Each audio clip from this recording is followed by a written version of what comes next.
Բարի օր հարգելի ռադիո լսողներ եւ ռադիոդիտողներ, լրատվական ռադիոյի եթերում Թարմ Ուղեղովն է։ Ես Մերի Խաչատրյանն եմ, իմ հյուրը իրանագետ Արտյոմ Տոնոյանն է։ Բարև ձեզ, պարոն Տոնոյան։ Պարոն Տոնոյան, օրեր առաջ տեղի ունեցավ Կովկաս-Կասպիան գիտաժողովը, քննարկվեց տարածաշրջանի տեղաբնիկ այդ ժողովուրդների ինքնության պահպանման հարցը, բայց ամեն դեպքում ինչ անցնել է գիտաժողովի նպատակին, հասկանանք ովքեր են այդ տեղաբնիկները, որտեղ են ապրում ու ինչու են կանգնած ինքնության պահպանման այդ հարցի առաջ։ Պարզապես մի դիտարկում քննարկվեց ոչ միայն ինքնության պահպանման հարցը, այլ քննարկվեցին տարաբնիկ գիտական խնդիրներ կապված այս տեղաբնիկ ժողովուրդների հետ, այդ թվում նաև նրանց պատմությանը, լեզվին, մշակույթին, ազգագրությանը վերաբերող տարբեր խնդիրներ։ Ինչ վերաբերում է ձեր հարցին, թե եթե հիշեցնեք տեղաբնիկների մասին խոսենք, ընդհանրապես ովքեր են իրենք այդ ժողովուրդները, որտեղ են ապրում ու ինչու են այդ խնդրի առաջ կանգնած։ Նու հիմնականում իհարկե գիտաժողովը կոչվում էր Կովկաս-Կասպիան տարածաշրջանի տեղաբնիկ ժողովուրդներին նվիրված էր գիտաժողովը այս ժողովուրդներին, բայց այնուամենայնիվ հիմնականում քննարկվեցին խնդիրներ կապված Ադրբեջանում բնակվող տեղաբնիկ ժողովուրդների հետ, քանի որ գործ ունենք այսպես կոչված Ձուլման քաղաքականության հետ, որը վարում է Ադրբեջանական Հանրապետությունը արդեն բավական երկար ժամանակ, եթե քննարկենք հետանկախական շրջանը, ապա գրեթե 30 տարի, իհարկե քաղաքականությունը ունի ավելի, այս քաղաքականությունը ունի ավելի խոր արմատներ, բայց այնուամենայնիվ մենք քննարկում ենք իրողություններ հիմնականում կապված պատմության վերջին 30 տարիների ընթացքում, որովհետև ըստ էության այդ խնդրի հետ անմիջականորեն բախվում են հենց Ադրբեջանական Հանրապետության տեղաբնիկ ժողովուրդները,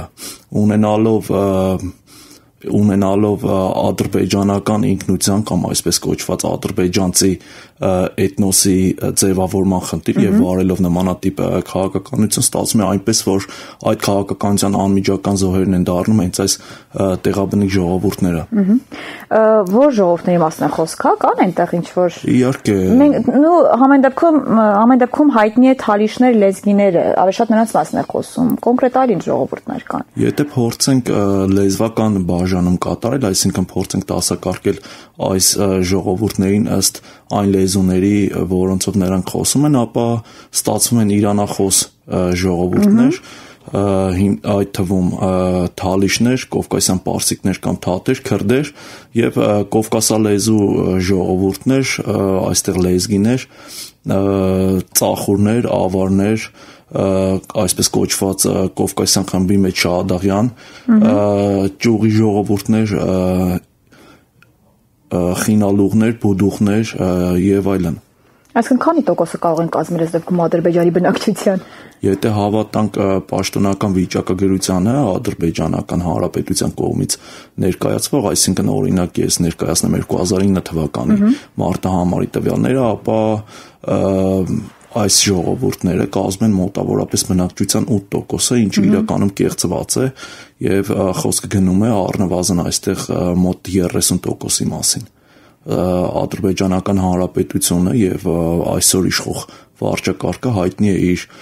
վիճակագրական կեղծումներով եւ հատկապես մարտահամարի տվյալների կեղծումով կեղծ բնակչության թվականակ ներկայացնելու իր քաղաքականությամբ, գիտեք, այսօր իրենք հայտարարում են, որ Ադրբեջանական Հանրապետության բնակչության թիվը հասել է 10 միլիոնի, այնինչ իրականում խոսքը գնում 6-ից 7 առավելագույնը մասում 7 միլիոն բնակչության մասին եւ այս թվականակի մեջ մոտավորապես 30%-ը կազմում են տեղաբնիկ ժողովուրդները, ոչ այսպես կոչված էթնիկ ադրբեջանցիները։ Գիտաժողովում քննարկվել է նրանց ինքնության պահպանման հարցը, այսինքն ինչ խնդիրների առաջ են կանգնած։ Այսօր նրանք ինչպես են ապրում Ադրբեջանում, այսինքն ունեն դպրոց, չգիտեմ, մամուլ, եթե մուսուլման են ոնց հասկացա, այսինքն ուղղվածությունը շիա, սուննի, այսինքն իրենց մզկիթն ունեն, այնտեղ ոնց են ապրում։ Ավելի շատ իհարկե կան նաև կրոնական խնդիրներ նաև այստեղ, բայց հիմնականում այստեղ դիտարկվում է լեզվական ուծացման խնդիրը, որը իրականում բերում է նաև էթնիկ ինքնության մոռացման վերջնահաշվարկում։ չնայած ադրբեջանական հանրապետության սահմանադրությամբ վերապահված է այս ժողովուրդներին սեփական լեզվով կրթություն ստանալու իրավունք, իրենց մշակութային լեզվական իրավունքները իրացնելու հնարավորություն, սակայն գործնականում դրանք ոտնահարված են ամբողջապես եւ օրինակ թալիշերենը դասավանդվում է ընդամենը մինչև 4-րդ դասարան, այն էլ հազվադեպ դպրոցներում, այսինքն ոչ ամբողջությամբ այդ կոմպակտ բնակության տարածքի բոլոր կետերում եւ նույնիսկ վերջին տարիների ընթացքում վերածվել է ֆակուլտատիվ դասավանդման առարկայի, իջեցվելով շաբաթական 2-ից 1 ժամի, դասաժամի անգամ մենք ունենք տեղեկություններ, որ այդ 1 ժամը նույնիսկ նորմալ չի դասավանդվում, ասենք օրինակ կարող է ֆիզկուլտուրայի դասատուն մտնել եւ այդ ժամին ուղղակի որոշի, որ պետք է անցկացնի ֆիզկուլտուրայի կամ նկարչության դաս։ Խոսքը վերաբերում է 1-ից 4 դասարանների աշակերտներին։ Ընդհանուր առմամբ այսպիսին է իրավիճակը։ Կներեք մի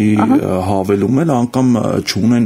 բարձրագույն ուսումնական հաստատություններում համապատասխան բաժիններ, որոնք կպատրաստեն մանկավարժներ, օրինակ թալիշերեն կամ լեզգիերեն կամ այլ տեղաբնիկ ժողովուրդների լեզուները դասավանդելու համար։ Սա ես խոսում եմ առայժմ թալիշների եւ լեզգիների մասին, իսկ եթե ավելի լայն կտավով խնդիրը դիտարկելու լինենք, օրինակ Կովկասյան պարսկենի դասավանդում ընդհանրապես չկա։ Չնայած ժամանակին 90-ականներին փորձ արեցին հրատարակել կներեք դասագրքեր նորից մինչև 4 դասարանի համար, սակայն կան փաստեր, որ 90-ականների կեսերից սկսած այդ դասագրքերը հավաքվել են եւ հանրային կերպով այրվել, օրինակ նմանատիպ դեպք է տեղի ունեցել ժամանակին Ղուբա քաղաքում, այսինքն հիմնականում Կովկասյան պարսիկների կոմպակտ բնակության ամենախիտ հատվածում, այսինքն մնացած ժողովուրդների դեպքում ընդհանրապես չկա, անգամ այդ ֆակուլտատիվ դասավանդումը չկա։ Ամեն կերպ փորձում են զուլացնել։ Իհարկե։ Գիտաժողովից խոսենք, նպատակից խոսենք, ամեն դեպքում բացառիկեր են առումով, որ տվյալ ժողովուրդների ներկայացուցիչներ են եղել։ Իրենք ինչպես են պատկերացնում այդ ինքնության հարցի լուծումը, պահպանման հարցի լուծումը, ու ընդհանրապես գիտաժողովի նպատակը ինչու ներկայանում։ Հայաստանը ունեցել է նմանատիպ գիտաժողովներ կազմակերպելու փորձ եւ հատկապես Երևանի պետական համալսարանի իրանագիտության ամբիոնը, սակայն 2019 թվականին կազմակերպված գիտաժողովները ունեն մի հետաքրքիր առանձնահատկություն, խոսքը վերաբերում է եւ այս գիտաժողովին Կովկաս-Կասպյան տարածաշրջանի տեղաբնիկ ժողովուրդներին նվիրված, որը իրականում համատեղ էր նաև Գիտությունների ազգային ակադեմիայի քրիստոնյա արևելքի բաժնի հետ, եւ երկրորդը վերաբերում է ավելի վաղ, այս տարի ավելի վաղ անցկացված մայիսի 24-25-ին անցկացված Թալիշագիտական երրորդ միջազգային գիտաժողովին, ի տարբերություն նախորդ գիտաժողովների, այս գիտաժողովները առանձնանում են հենց այդ տեղաբնիկ ժողովուրդների ներկայացուցիչների ակտիվ մասնակցությամբ, բացառիկ մեծ թվով մասնակցում են հենց այդ տեղաբնիկ ժողովուրդների ներկայացուցիչները, բացի տարբեր համաշխարհային գիտական ակադեմիական կենտրոնները ներկայացնող գիտնականների այս երկու դեպքերում մեծ թիվ են կազմել նաև հենց այդ տեղաբնիկ ժողովուրդները, որոնք մասամբ ներկայացնում են նորից գիտակրթական տարբեր հաստատություններ։ Ամեն դեպքում նպատակը գիտաժողովին ինչու՞ն է կան, ինչ ենք փորձում դրանով ցույց տալ, չգիտեմ։ Հայաստանը ըստ էության իրականացնում է այս առումով իր պատմական առաքելությունը որպես գրի ժողովուրդ տարածաշրջանի այն ժողովուրդների հանդեպ, որոնք ավանդաբար համարվում են անգիր ժողովուրդներ մեկ, եւ բնականաբար ով պետք է իրականացնի այդ առաքելությունը, եթե ոչ հենց Հայաստանը, հանձին այսօր Հայաստանի Հանրապետության։ Մենք ունենք նմանատիպ առաքելության պատմական փորձ, սկսած դեռևս 5-րդ տարից, երբ Մեսրոպ Մաշտոցը գիր էր ստեղծում ոչ միայն հայ ժողովրդի, այլ նաև հարևանությամբ ապրող ժողովուրդների համար, եւ երկրորդ այստեղ կա ակնհայտ շահերի համընկնում Հայաստանի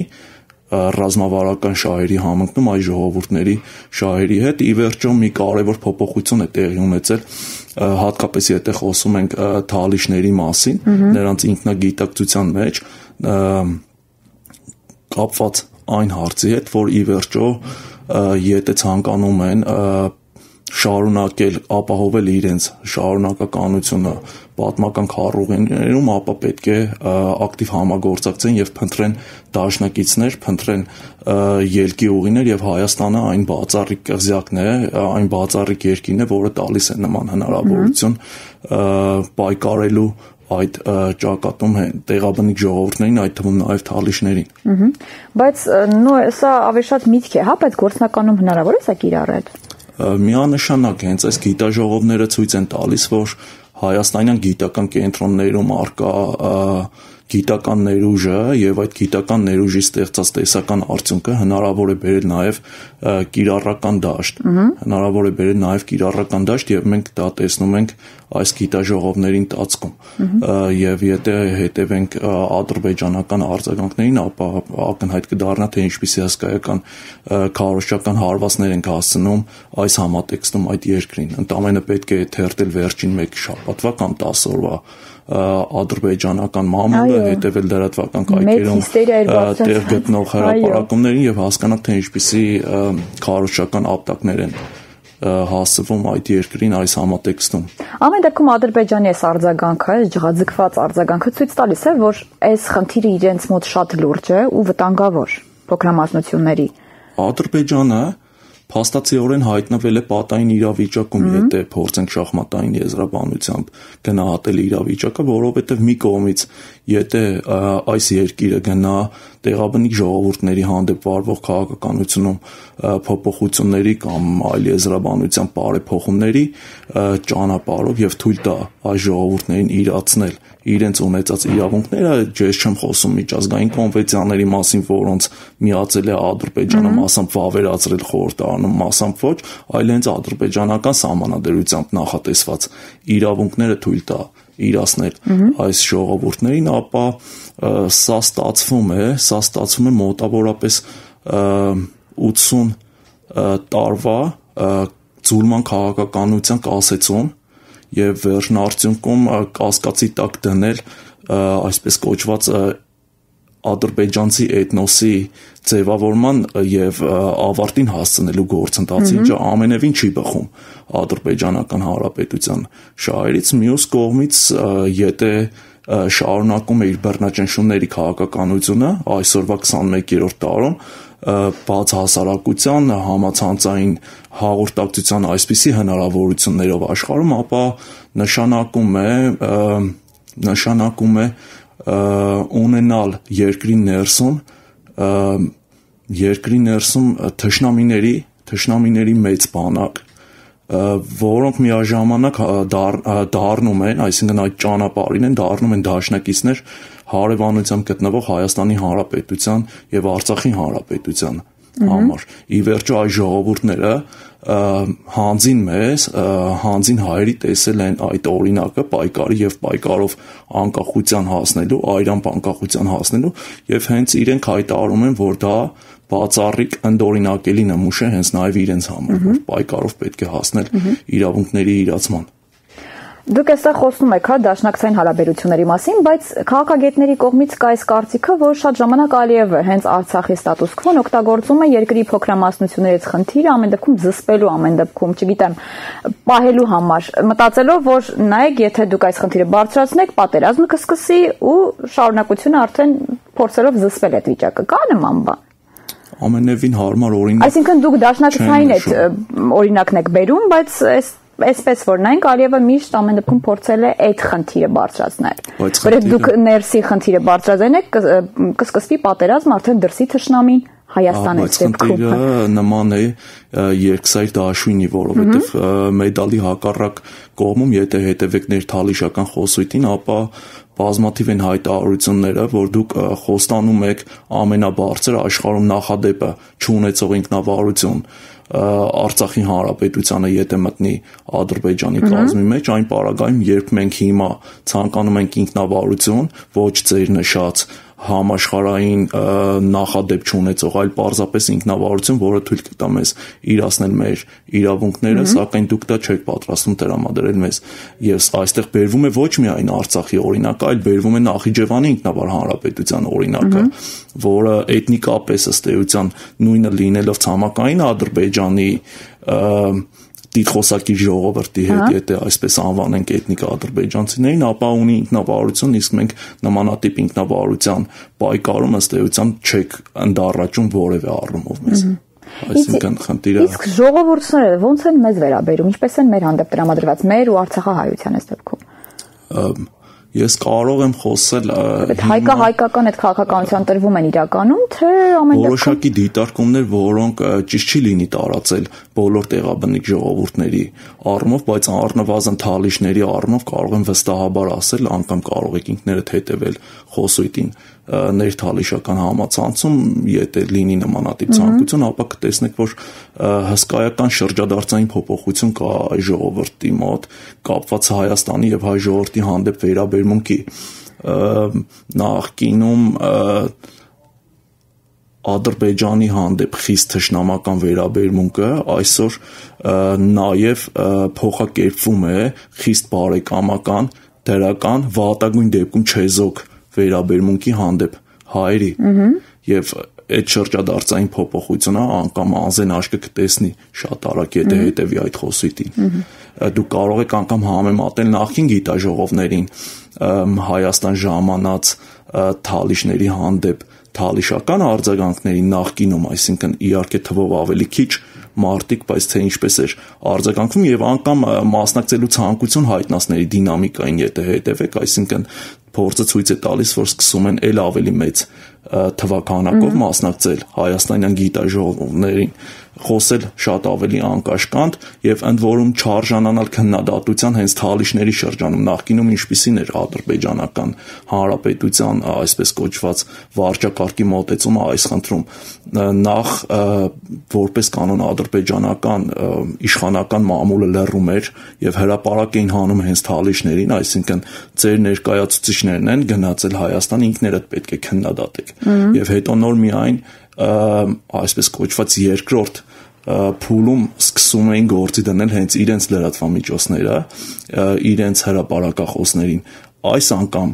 եթե հետևեք, ապա չկա որևէ քննադատություն թալիշների կողմից,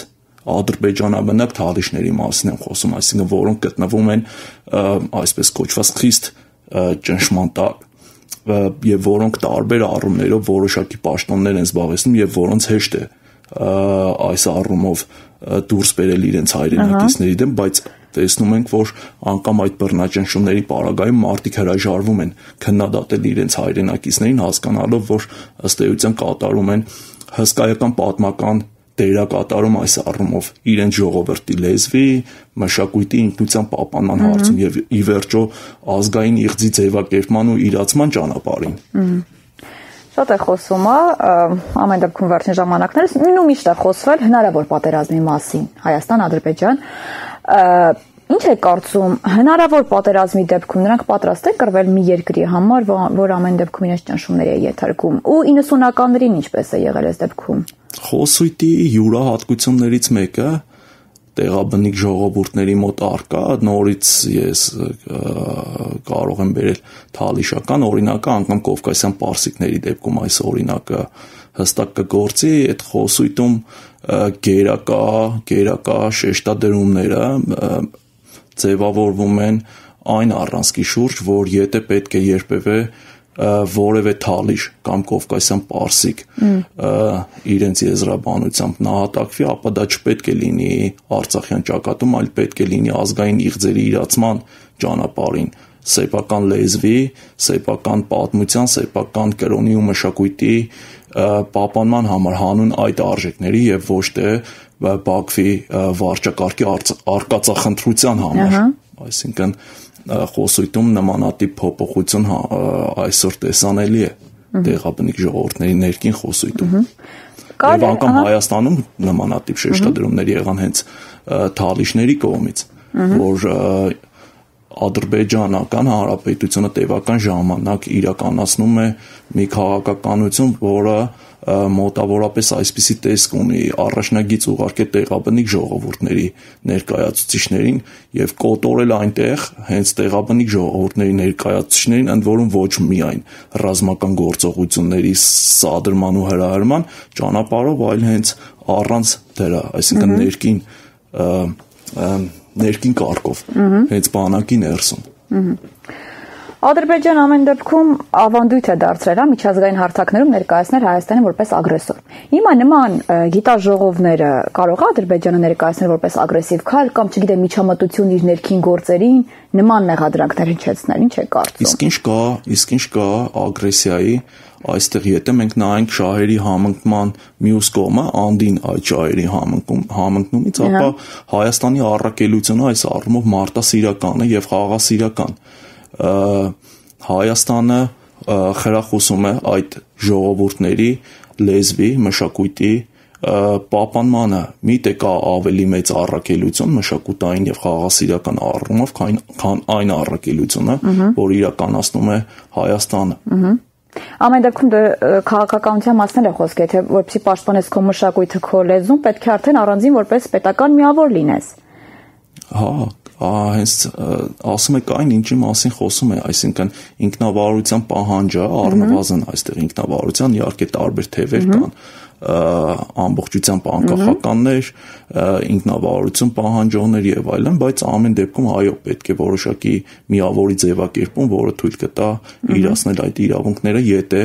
այսօր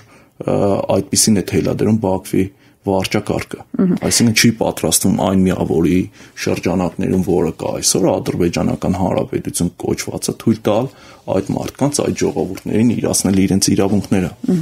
Իսկ միջազգային հանրության Ադրբեջանը ինչպես է ներկայացնում այս փոքրամասնությունների խնդիրը, այսինքն այդ ինքնության պահպանման այդ հարցը ինչպես է ներկայացնում։ Ամեն դեպքում հարցը միշտ բարձրացվում է բռնաճնշումներ ամեն առումով, միջազգային հանրությանը ինչպես է ներկայացնում, այսինքն կան դպրոցներ թողնում է ինչ-որ իրենց լեզվի տարածում, ոնց է դա բացատրվում։ Բնականաբար ներկայացվում է, եթե չեմ սխալվում, ասենք օրինակ,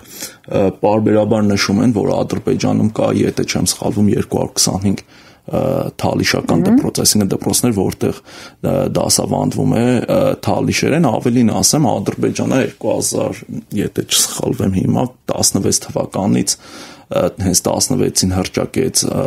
բազմամշակութայնության տարի, մուլտիկուլտուրալիզմի եւ փորձում է աշխարհին ներկայանալ որպես բազմամշակութային կամ մուլտիկուլտուրալ երկիր, այնինչ իրականում մարդիկ հենց սա են շեշտում, որ աշխարհին որպես բազմամշակութային ներկայացող երկիրը թույլ չի տալիս այդ ժողովուրդներին իրացնել իրենց իրավունքները, ինչպիսի բազմամշակութայնության մասին կարող է առհասարակ խոսք գնալ, եթե դու թույլ չես տալիս այդ պետության տարածքում բնակվող տեղաբնիկ ժողովուրդներին, որոնք իրենց եզրաբանությամբ ապահովում են այսպես կոչված ադրբեջանական գորգի բոլոր գույները, ապա ինչպես թույլ չես տալիս այդ ժողովուրդներին ունենալ սեփական դպրոց, սեփական լեզվով կրթություն, ծաղրի ենթարկել թալիշական խոսքը, մենք գիտենք օրինակներ, երբ հեռուստատեսությամբ անգամ հեռուստատեսությամբ ամենաբարձր, այսինքն հանրային լսարանի մակարդակով հաղորդավարը Թալիշին ասում էր նախ Մապրիկո բերանը թալիշական ակցենտից հետո նոր սկսի խոսել այստեղ եւ այլն հաղորդման ժամանակ, այսինքն նմանատիպ դեպքեր էլ կան եւ այստեղ այո համաշխարհային հանրությանը փորձում է ներկայանալ որպես բազմամշակութային երկիր, բայց իրականում գործում ենք այլ իրականության հետ։ Ամեն դեպքում այդ քաղաքացիական պատերազմը միշտ է խոսվում, որ նման փոքրամասնությունների շնորհիվ Ադրբեջանը կարող է վերջ-վերջո մասնատվել եւ փլուզվել։ Քաղաքացիական պատերազմի արդյունքում իհարկե դա կլինի, ինչ է կարծում, նման իրավիճակ երբ կարող է ստեղծվել Ադրբեջան, բռնաճնշումները ինչքան կարող են ամեն դեպքում շարունակվել։ Դե ամեն դեպքում process-ը գործընթացը սկսված է եւ ու պատմության մեջ կներեք էլ եղել է ինչ որ իրավիճակ, երբ նման ինչ որ իհարկե եղել է եւ այսպես կոչված մեծ ցնցումները ցույց կտան, թե իշկանով Ադրբեջանը պատրաստ կլինի դիմակայել հենց այդ փորձություններին 1993 թվականին, այսինքն պատերազմի ամենաթեժ պահին, երբ գտնվում էին ռազմական գործողությունների մեջ հայկական կողմի հետ, հռչակվեց Թալիշ-Մուղանյան ինքնավար հանրապետությունը, այսինքն մենք գործ ունենք ոչ միայն Արցախի հանրապետության հռչակման ավելի վաղ, այլ նաև պատերազմական գործողություններին զուգահեռ Թալիշ-Մուղանյան ինքնավար հանրապետության հռչակման հետ խորհրդարանի ձևավորման եւ մոտավորապես 2 ամիս այդ խորհրդարանը գործել է մշակել սեփական օրենքներ եւ սահմանադրություն, այսինքն մենք ունենք նմանատիպ նախադեպ եւ Ադրբեջանը ամեն անգամ ռազմական գործողությունների դիմելուց առաջ պետք է մտածի այդ մասին, ընդ որում ես խոսում եմ դեռ 1993 թվականին, երբ առանձնապես այսպես կոչված թալիշական ազգային օրակարգը եփված չէր, այլ է ամբողջովին իրականությունը այսօր, երբ հսկայական քայլեր են իրականացվել, այդ առումով կա ձևավորված վտարանդի կառավարություն, այսինքն մենք այսօր ունենք Ադրբեջանի սահմաններից դուրս գործող թալիշական, Թալիշ-Մուղանյան վտարանդի կառավարություն իր ձևավորած վարչապետով, նախագահով, նախարարներով, հռչակած սկզբունքներով եւ այլն, այսինքն կա պատրաստի կառավարություն, որը ցանկացած պահի ի վիճակի է իրականացնել գործողություններ եւ հերթական անգամ հռչակել անկախություն եւ այս անգամ արդեն ավելի ազգային օրակարգով եւ ավելի պատրաստ։ Փորձենք նաեւ ամեն դեպքում համեմատականներ տանել Թուրքիայի եւ Ադրբեջանի միջեւ։ Թուրքիայում քրդերն են, այստեղ Ադրբեջանում տեղաբնիկներն են։ Նու միշտ խոսվում է, որ տարածքային խնդիրներ ունենք Թուրքիայից, բնականաբար, այստեղ կա նաև քրդերի հարցը։ Այսինքն, եթե Թուրքիան վաղը մյուս օրը մասնատվի փլուզվի, մենք խնդիր ենք ունենալու տարածքային քրդերի հետ։ Այս դեպքում, եթե Ադրբեջանի հետ նման բան պատահի, մենք տարածքային խնդիրներ կարող է ունենանք տեղաբնիկ ժողովուրդների հետ։ Այսինքն, մենք կիսելու բան ունենք իրար հետ։ Չեմ կարծում, որ մենք ինչ-որ կիսելու բան ունենք, օրինակ Ադրբեջանական հանրապետության տեղաբնիկ ժողովուրդների հետ, չեմ կարծում, որ նմանատիպ խնդիր կա, իհարկե ցանկալի կլինի, որ եթե լինի նմանատիպ բան, ապա Հայաստանը կամ հանցին Արցախի հանրապետության ունենա ընդհանուր սահման թալիշական Թալիշ-Մուղանյան հանրապետության հետ, որը կապահովի սերտ գործակցությունը այդ ժողովրդի հետ եւ անհրաժեշտության դեպքում նաեւ հովանավորությունը օժանդակությունը այդ ժողովրդին, բայց չեմ կարծում, որ որևէ այլ առումով մենք տարածքային խնդիր ենք ունենալու կամ կիսելու բան այս ժողովուրդներից որևէ մեկի հետ ամենամոտ հարևանությամբ ամենայն դեպս Արցախի հանրապետությանը թալիշներն են եւ այս առումով չեմ կարծում, որ եթե նայեք քարտեզները, որոնք շատ հաճախ գծվում են հենց իրենց թալիշների կողմից, ապա հենց իրենք ցկտում են իրենց ազգային իղձի քարտեզներում ստանալ անպայման հարևանություն ներկայացվում է Արցախի հանրապետության եւ Թալիշ-Մուղանական հանրապետության հարևանություն, անմիջական հարևանություն այդ քարտեզներում եւ այստեղ չեմ կարծում, որ որևէ խնդիր կա։ Տարբերություն ադրբեջանական իղձի, որտեղ Հայաստան իրենց տարածքում է, մենք այդ խնդիրը Թալիշների իղձերում չկան։ Չէ, իհարկե չկան։ Շատ լավ։ Շնորհակալ եմ հետաքրքիր զրույցի համար, պարոն Տոնոյան։ Շնորհակալություն նաև ձեզ։ Հիշեցնեմ, որ լրատվական ռադիոյի եթերում Թարմ Ուղեղովն էր, ես Մերի Խաչատրյանն էի, իմ հյուրը իրանագետ Արտյոմ Տոնոյանն էր։ Շնորհակալություն, ցտեսություն։